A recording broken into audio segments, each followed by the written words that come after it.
He was 2011 Big East Rookie of the Year, 2012 Big East Offensive Player of the Year. The credits keep coming. Mel Kiper Jr. has him as #2 overall on his 2014 Big Board. We welcome in Louisville quarterback Teddy Bridgewater. Good to have you here, representing South Florida. Thanks for having me. What's going on, man? How are you? Good, and you? Stephen A., we just stood next to this young man. He's a little taller than I thought he was. I think he's pretty close to 6'3". No, he's about close. He's close to 6'2", about 6'2 and a half. I thought he was. I thought he was a little bigger, but that's all right. That's What's the book say, Teddy? How tall are you? 6'3". 6'3". Yeah, okay, that's what we got. So let me put you right on the spot here. As she just said, Mel Kiper has you #2 in the draft. All the experts have you going above Johnny Manziel in the draft. Make your case for you over the reigning Heisman Trophy winner. Pretty much, the style of play. We run a West Coast offense, and down at Texas A&M, they run a spread offense. Yep. So, the NFL is pro-style offense. So that right there is my main case. What do you think about people that would look at it and say he's in the SEC, you're in the Big East? They have a right to say so because everyone feels, and truth be told, the competition is better in the SEC.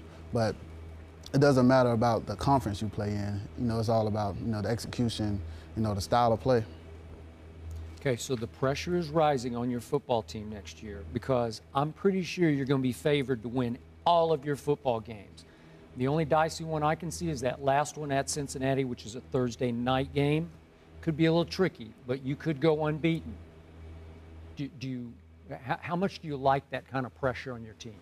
Oh, we love it. And it brings out, the best of our team. Competition brings out the best of each and every player on the team. So knowing that, the expectations are high, we set those standards, we made those expectations on ourselves. So we just want to go out and just execute and compete each and every week. I believe that with you, 3,718 yards passing, 27 touchdowns. You can fly. You can get away with telling me that. But I'm not sure you can speak for the rest of your team. Y'all were 9-0 and then lost to Syracuse and UConn. Where were they? Because they were talking about how they loved the pressure when they were 9-0. What happened to y'all against Syracuse and UConn? We just lost sight. We forgot where we come from. Everyone was fat and happy about 9 wins. And think about 2 or 3 years ago, we were 7-6, 7-6 2 years in a row. So everyone just got complacent at the time. But this year, the guys have matured. We have a bunch of juniors who've been in the system 2 or 3 years, seniors who've been playing under Coach Strong. So, everyone is locked in, and, we just won't settle for what happened last year. And so how concerned are you that you will go unbeaten in the regular season and that, say, 2 SEC teams and will be paired to play for the national championship? We can't control that. We just have to go out and play, our first 12 games. That's all we're concerned with right now. And whatever happens at the end of the season, we'll just go. Is it fair to say you play a weak schedule this year?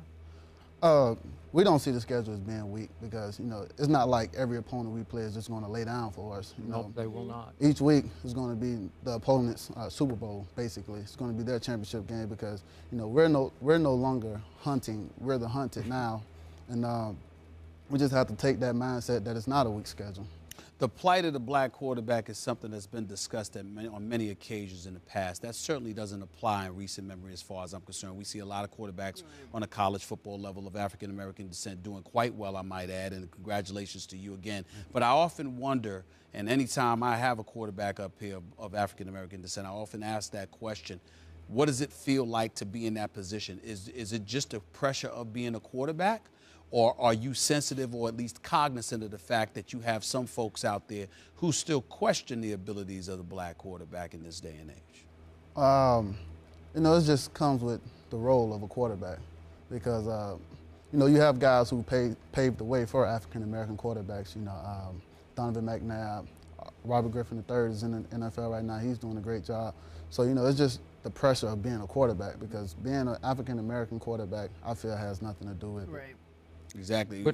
I'm sorry, I want to piggyback off of that because what also adds to it is that what I love about it, and I applaud that answer, by the way, the thing that I also love, you find yourself in a very, very unique position because we're talking about college football here. And the one thing that is still a cause of concern and trepidation for me, ticks me off, to be quite honest with you, is the absence of African Americans as head coaches. No, that's a plight, right? That's a plight. That's right? a plight. Yeah. There's no question about it. And I guess my question to you would be, how does it feel for you being in a position that you're in, looking over at the sideline, and the man that's running the show for your program happens to be African American as well?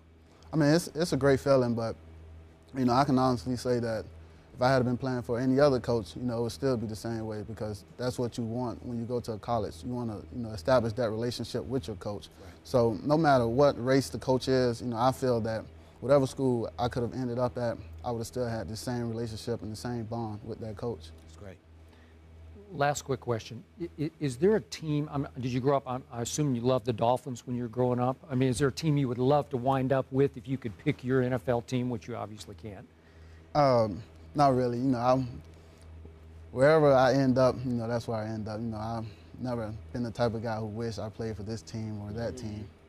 So you're not the type of dude that would be playing for the 49ers and walking around wearing a Dolphins cap.